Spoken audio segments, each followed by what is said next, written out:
নবী জাহান্নামের বর্ণনা করে জাহান্নামের আযাব এত কঠিন জাহান্নামের আযাব এত কঠিন যে জাহান্নামের ভিতরে দুটো মানুষ যদি পাশাপাশি দাঁড়িয়ে থাকে একজন অপর মানুষকে চিনতে পারবে না ও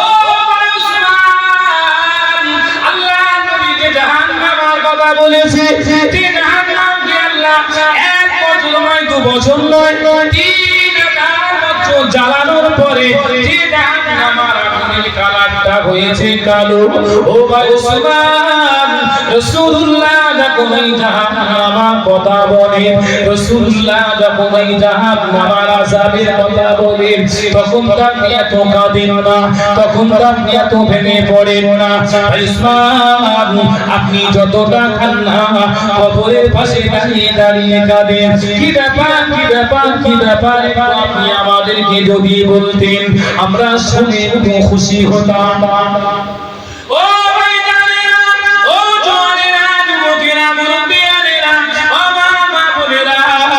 আল্লাহ নবী সাহাবা হযরত উসমান সাহাবাদের বিরক্ত করে বলেছিলেন আমার সাহাবারা আল্লাহ নবী জাহান্নামের বর্ণনা করেন আল্লাহ নবী জান্নাতের বর্ণনা করেন নবী সাহাবারা তোমরা জান্নাত আর জাহান্নামের বর্ণনাটাই শুনলে কিন্তু আমার নবী যে জান্নাত আর জাহান্নামে যাওয়ার আগে আমাদের দুনিয়ার পরে জিন্দেগি অর্থাৎ কবরের জিন্দেগি আল্লাহ নবীকে বলেছেন কবর হলো আখিরাতের প্রথম মঞ্জিল ও আমার নবী সাহাবারা তোমরা কি কবরের কথাটা ভুলে গিয়েছো আল্লাহ নবী যখন জাহান্নামের কথা বলেন জান্নাতের কথা বলেন জান্নাত জাহান্নাম তো পরে হবে মরে যাব আমি মরে যাব আপনারা মরে যাবেন ও নবী সাহাবারা আল্লাহ নবী যখন জান্নাত আর জাহান্নামের কথা বলেন এই জান্নাত আর জাহান্নামে যাওয়ার রাস্তা সর্বপ্রথম পদক্ষেপ হলো কবর নবী বলেছেন কবরের আযাব হলো হক কবর হলো কোন মানুষের জন্য আল্লাহ ওই জাহান্নামের গর্ত বানিয়ে দেবেন কবর হলো কোন মানুষের জন্য আল্লাহ জান্নাতের বাগিচা বানিয়ে দেবেন কবরের ভিতরে যখন কোন মানুষকে রাখা হবে বিনা লাকুম ফিহা নুইদুকুম ওয়া মিনহা নুখরিজুকুম তারাতান উখরা বলে তিন ফুটো করে মাটি দিয়ে জিগার যখন বাড়ি চলে যাবে ও সাহাবারা তোমরা কি আমার নবীর মুখ দিয়ে শোনো না যে দুই দিক দিয়ে মাটি এসে ওই কবরবাসীর হাড় হাড়ি পিষে সারখার করে দেবে ও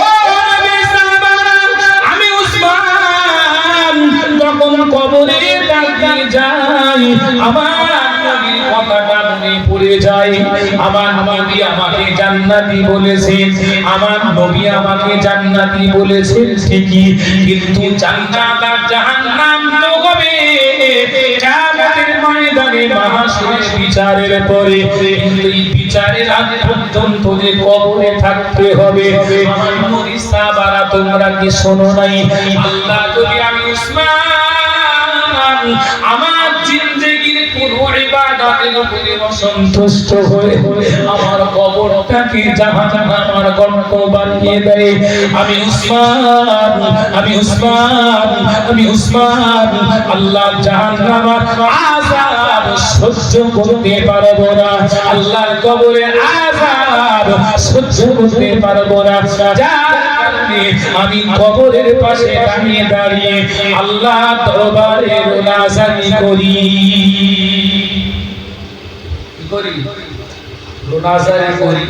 হাসিয়ার জমিনে কবর আছে না ওই কবরে বাপ মা শুয়ে আছে না জুমার দিনে একটু বাপ মার কবরে ধরে যাওয়ার সময় হয় না হবে কি করে আমাদের এত ব্যস্ততা জিন্দেগিতে এসেছি নামাজ পড়ার সময় নেই ভালোভাবে কবরে যাওয়ার সময় আছে হ্যাঁ এখন আমাদের মনে হয় না বললে ভালো ঠিক না বেটা হ্যাঁ মরার ভয় যদি আমাদের অন্তরে না থাকে মরার ভয় অন্তরে না থাকে এই জীবনের কোনো দাম নাই। সুতরাং মরার পরে যে আমাদের কবরে কি হবে, এই কি হবে তা ফিকির যদি না থাকে তাহলে দুনিয়াতে যা খুশি তাই। আর যদি মনে করেন না কোরআনের কথা সত্য কথা, কোরআনের কথা সত্য কথা, কোরআন যদি না মেনে চলি কবরের আযাব নিশ্চিত।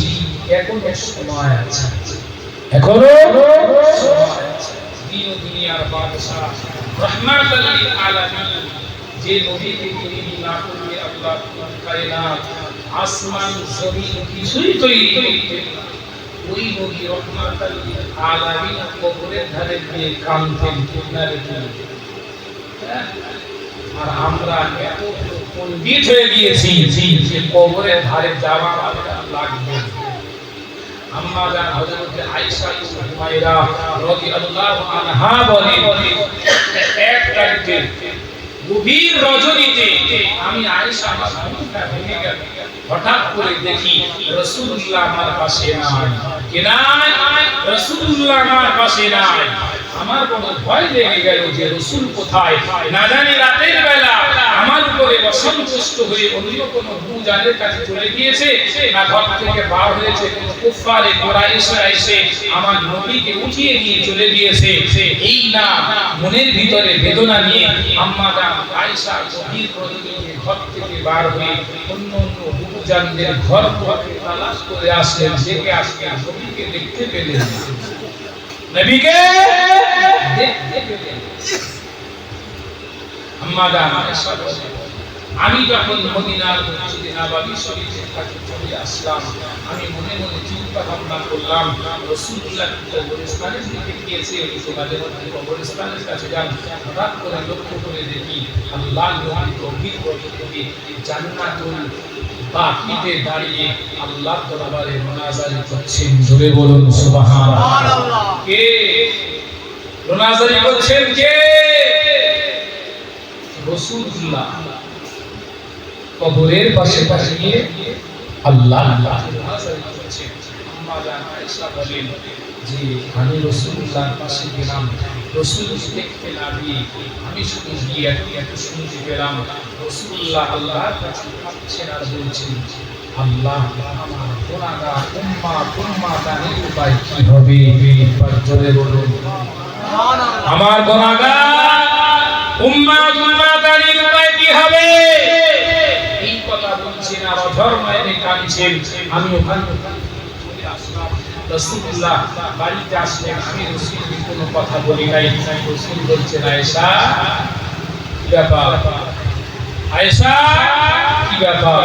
আম্মা জান আয়েশা বলছেন, আপনি তো কবর জিয়ারত করছিলেন, কবরের পাশে দাঁড়িয়েছিলেন, আপনার উম্মতের জন্য কাঁদছিলেন, আল্লাহ নবী করেছিলেন। আয়েশা তুমি কি মনে করো আমি কি তোমাকে দেখতে পাইনি? আমি রাসূলুল্লাহ আল্লাহ আমাকে ক্ষমতা দিয়েছেন, আমি রাসূল সামনেও যতটা দেখতে পাই পিছনেও ততটা দেখতে পাই। একবার জোরে বলুন সুবহানাল্লাহ। জোরে হবে না? ও ভাইজানেরা, ও নবীর উম্মত, আমরা যে নবী আপনারা মহব্বতে আমার আপনার ভালোবাসায় গভীর রজনীতে কবরের পাশে দাঁড়িয়ে উম্মতকে জাহান্নাম থেকে বাঁচানোর জন্য কেঁদেছেন। আল্লাহ নবী আমাকে আপনাকে কতটা মহব্বত করে, যে নবীর উম্মত হওয়ার জন্য অন্য নবী রাসূলুল্লাহ আল্লাহর কাছে কেঁদেছিলেন। আল্লাহ নবী যে আম্মা জান আয়েশা হুমায়রা রাদিয়াল্লাহু আনহা আমার নবী রাতের বেলা কবর জিয়ারত করছিলেন, নবীকে দেখে ফিরে আসলেন। ওই আম্মা জান আয়েশা হুমায়রা আমার নবীকে মহব্বত করেছিলেন, আল্লাহ জাহান্নামকে ভয় করেছিলেন, আল্লাহ জান্নাতে আশা রেখেছিলেন। ও ভাইজানেরা, আল্লাহ নবী মদিনার জমিনে দ্বীনের দাওয়াত নিয়ে বাড়িতে আসলেন। আল্লাহ নবী বাড়িতে আসলেন। আমি সর্বপ্রথম ওয়াজ শুরু করেছিলাম কি দিয়ে? আল্লাহ আমাদেরকে শ্রেষ্ঠ মখলুক করেছেন। কেন করেছেন? ইল্লা লিয়াবুদুন, আল্লাহর ইবাদত করার জন্য। ইবাদত কেমন ভাবে করব? আল্লাহ কোরআনে বলেছেন, লাকাদ কানা লাকুম ফি রাসূলিল্লাহি উসওয়াতুন হাসানাহ। নবীকে উত্তম তোমাদের ছেড়ে নমুনা করে পাঠিয়েছি গোটা জিন্দেগি তোমাদের কর্ম চলাফেরা ওঠা বসা যদি রাসূলের তরিকা অনুযায়ী হয় সেই গোটা জিন্দেগি চলাফেরা ওঠা বসাটাই আল্লাহর নবীর সুন্নাত এবং আল্লাহর ইবাদত পাইতো নাকি আল্লাহ নবী বাড়িতে আসলেন আম্মা জান আয়েশা দরওয়াজা বন্ধ নবী দরওয়াজাতে টোকা দিলেন আম্মা জান আয়েশা দরওয়াজা খুললেন আল্লাহ নবী সালাম বললেন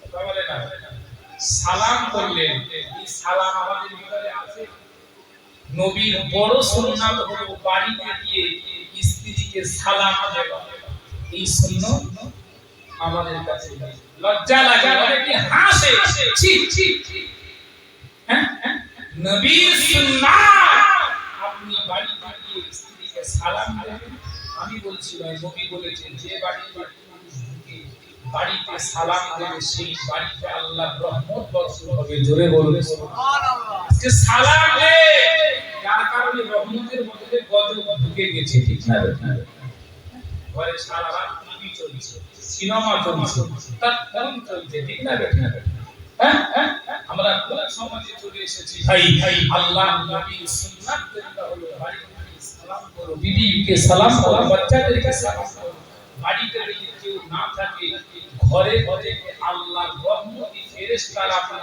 আমার সালামের জবাব দেবেন জোরে বলে সুবহানাল্লাহ কোন ধর্ম আল্লাহ আমাকে আপনাকে দিয়েছে শ্রেষ্ঠ মখলুক শুধু আমরা নই শ্রেষ্ঠ নবী শ্রেষ্ঠ উম্মত মখলুকের ভিতরে শ্রেষ্ঠ মখলুক হলাম আমরা কিন্তু আমাদের চলাফেরা তিনি নবীর তরিকা ছাড়া ফেরাউনের তরিকায় হয় শ্রেষ্ঠ হতে পারবো হ্যাঁ নবী পাক বাড়িতে আসলেন আম্মা জান আয়েশাকে সালাম দিলেন মা আয়েশা ঘরের দরওয়াজা খুলে চেহারা তিনি মিষ্টি হেসে নবী সালামের জবাব দিয়েছিলেন জোরে বলুন সুবহানাল্লাহ আমাদের স্বামী স্ত্রীর ভিতরে সালাম কালাম নেই যার কারণে আমাদের সংসারে রহমত নেই নবী বলেছেন যে সংসারে স্বামী স্ত্রী মিল আছে সেটা আল্লাহর জান্নাত যেখানে স্বামী স্ত্রীর মিল নেই দুনিয়াতে সেটা আল্লাহর জাহান্নাম আর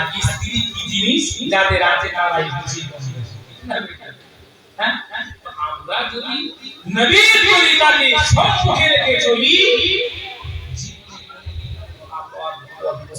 আসবে না কঠিন মুসিবত আমার নবীর সুন্নতি তরিকা যদি আমার আপনার ভিতরে থাকে কেউ আমাকে আপনাকে আঘাত করতে পারে না নবী বলেছেন যদি কোনো মুসলমান সকালবেলায় একটা দোয়া করে বিসমিল্লাহিল্লাযী লা ইয়াদুররু মা'a ইসমিহি শাইউন ফিল আরদি ওয়ালা ফিস সামাই হুয়াস সামিউল আলীম এই দোয়াটা যদি কেউ সকালে তিনবার পড়ে সন্ধ্যা পর্যন্ত তার কোনো বড় বিপদ আল্লাহ দেবেন না একবার জোরে বলে যদি দান নসিবে বিপদ থেকেও থাকে এই দোয়া করার কারণে আমল করার কারণে রাসূলকে ভালোবাসার কারণে আল্লাহ সেই বিপদটাকে ঘটিয়ে দেবেন জোরে বলুন সুবহানাল্লাহ আর যদি সন্ধ্যাবেলা করে মাগরিবের নামাজের পরে সেই ওয়ালা ফিস সামাই হুয়াস সামিউল আলীম আল্লাহ নবী শিখিয়েছেন আমাদের নবী বলেন পরে সকাল পর্যন্ত তার উপরে বড় কোনো বিপদ আসবে না জোরে বলুন সুবহানাল্লাহ কিন্তু এই দুয়াতে আমি যে বললাম এই দুয়াটা আমরা 95% মানুষ জানি ঠিক না আসলে ইসলামটা শুনিয়েছি এই বাপ-দাদুরা মেনে নিয়েছে কোন রকম মেনে চলছি বাস জানা বুঝার দরকার আমাদের নেই এই জন্য আজকে ইসলামের অবনতি আজকে আমাদের সমাজের অবনতি আজকে এই জায়গায় চলে এসেছে আমার ভাই জানেন আমার আব্বা জানেন দোয়া এমন একটা জিনিস যে দোয়ায় আল্লাহ হইয়ে দিতে তো আল্লাহ নবী বাড়িতে আসলেন আম্মা জান আয়েশাকে সালাম দিলেন আম্মা জান আয়েশা সালামের জবাব দিলেন মিষ্টি হাসলেন রাসূলুল্লাহ বললেন আয়েশা অন্যদিনের তুলনায় আজকে তোমার হাসিটা যেন আরো অনেক সুন্দর এই কথা বললে তিনি খুশি হবে না অসন্তুষ্ট হবে আর আমরা বাড়িতে এসে যদি বলি পানি দাও, তা বলবো তুমি আছে তুমি নিয়ে নাও। আর এর নাম্বার 1 কারণ নবীর তরিকা আমাদের ভিতরে। ঘরের স্ত্রী পর্দা তো জর্দা অনেক আগে হয়ে গিয়েছে। রাস্তা ঘাটে গ্রামগঞ্জে এখানে ওখানে মেয়েদের চলাফেরা দেখলে আপনি অবাক হয়ে যাবেন। যেটা জাহান্নামে যাওয়ার মূল কারণ আমার আপনার জন্য হয়ে গেল, কিছু লাগছে না। একজন বাপের জাহান্নামে যাওয়ার জন্য একটা মেয়ে যথেষ্ট। বর্তমান সমাজে বসবাস করতে ঠিক না বেঠিক? মেয়ে ছিলেন হযরত আবু বকরের, আর স্ত্রী হয়েছিলেন রাসূলুল্লাহ আম্মাজান আয়েশা। আম্মাজান আয়েশা সাল্লাল্লাহু আলাইহি ওয়াসাল্লাম আম্মাজান আয়েশার দিকে ফিরে মিসকে হাসলেন। আম্মাজান আয়েশা বলেছিলেন, ইয়া রাসূলুল্লাহ, ইয়া হাবিবাল্লাহ, হুজুর আমি আপনার কাছে কিছু চাইবো, আপনার কাছে কিছু চাইবো। রাসূল বলেছিলেন, আয়েশা কি আমি চাও? তুমি কি এমন জিনিস আমার কাছে চাও? আজ বলো, আমি রাসূলুল্লাহ তোমার উপরে পূর্ণাঙ্গ রূপে রাজি খুশি। তুমি যা চাইবে আমি রাসূলুল্লাহ তোমাকে সেই উপহারই দেব। একবার জোরে বলুন সুবহানাল্লাহ। আয়েশা তুমি যদি বলো তাহলে আমি আল্লাহকে বলে উহুদ পাহাড়টা তোমার জন্য সোনা বানিয়ে দিয়ে দেব। তুমি যদি আজকের মক্কার সবথেকে দামি গহনা চাও আমি রাসূলুল্লাহ এনে দেব। বড় বড় সব দামি শাড়ি যদি চাও আমি রাসূলুল্লাহ এনে দেব। আর আজ আমি তোমার উপরে রাজি খুশি। একবার জোরে বলুন সুবহানাল্লাহ। কি মহব্বত ছিল। আম্মা আয়েশা বলেছিলেন, ইয়া রাসূলুল্লাহ, ইয়া হাবিবাল্লাহ, আমি দুনিয়ার কোনো সোনা গয়না চাই না, টাকা চাই না, পয়সা চাই না, ধন চাই না, দৌলত চাই না। ইয়া রাসূলুল্লাহ, ইয়া হাবিবাল্লাহ, আমি আয়েশা আপনার কাছে একটু দোয়া চাই। জোরে বলুন দোয়া চাই। রাসূল আবার হাসলেন, আয়েশা কি ব্যাপার? আমি তো ভেবেছিলাম তুমি আমার কাছে অন্য কিছু চাবে, কিন্তু আমার কাছে দোয়া চাইছো। কি দোয়া তোমার জন্য করব বলো? আম্মা জান আয়েশা বলেছিলেন, ইয়া রাসূলুল্লাহ, ইয়া হাবিবাল্লাহ, আমি আপনার জবান দিয়ে আল্লাহ জাহান্নামের কথা শুনেছি। ইয়া রাসূলুল্লাহ, আমি আপনার জবান দিয়ে কবরের আযাবের কথা শুনেছি। ইয়া রাসূলুল্লাহ, ইয়া হাবিবাল্লাহ, হুজুর আর যে ব্যক্তি গুনাহগার হবে আল্লাহ তার কবরে আযাব দেবে, তার ঠিকানা হবে জাহান্নাম। ইয়া রাসূলুল্লাহ, ইয়া হাবিবাল্লাহ, আমি আয়েশা আপনার কোণে বসেছিলাম, তখন আপনি বাড়িতে আসবেন, আপনার কাছে দোয়া চাইবো। ইয়া রাসূলুল্লাহ, আপনি আমার জন্য আল্লাহর কাছে দোয়া করুন। আল্লাহ পাক আমি আয়েশা আমার বিগত জীবনের গুনাহগুলো যাতে মাফ করে দেয়, আর আমি মরার পরে আমার ঠিকানাটা আল্লাহ যেন আল্লাহর জান্নাত পর্যন্ত পৌঁছে দেয়।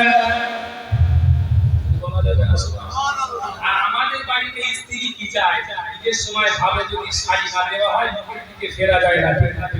মা বোনেদের উপরে গেলাম, স্বামীর সাথে সেইভাবে যদি ব্যবহার না করা হয় কোনো দাম নেই, কোনো দাম নেই। আমার ভাইরা আমার বাবারা হুজুর এসেছে, বিয়া যদি নেবেন না।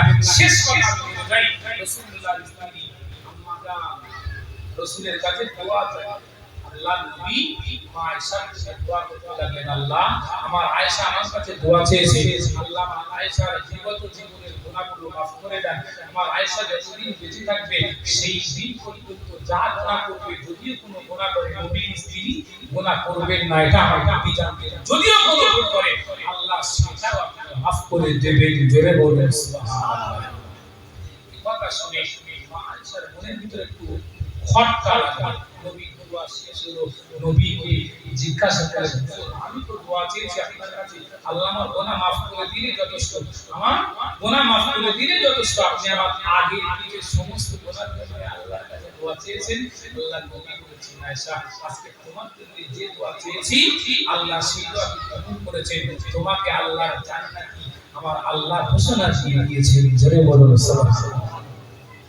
কথা বলে আল্লাহ নবী কাঁদতে লাগলেন। মা আয়েশা বলেন, হুজুর আপনি কাঁদছেন কেন? আপনি কাঁদছেন কেন? মা জান আয়েশা বলেন, আমার নবী আপনার নবী বলেছিলেন যে আয়েশা আজকে যে দোয়াটা আমি তোমার জন্য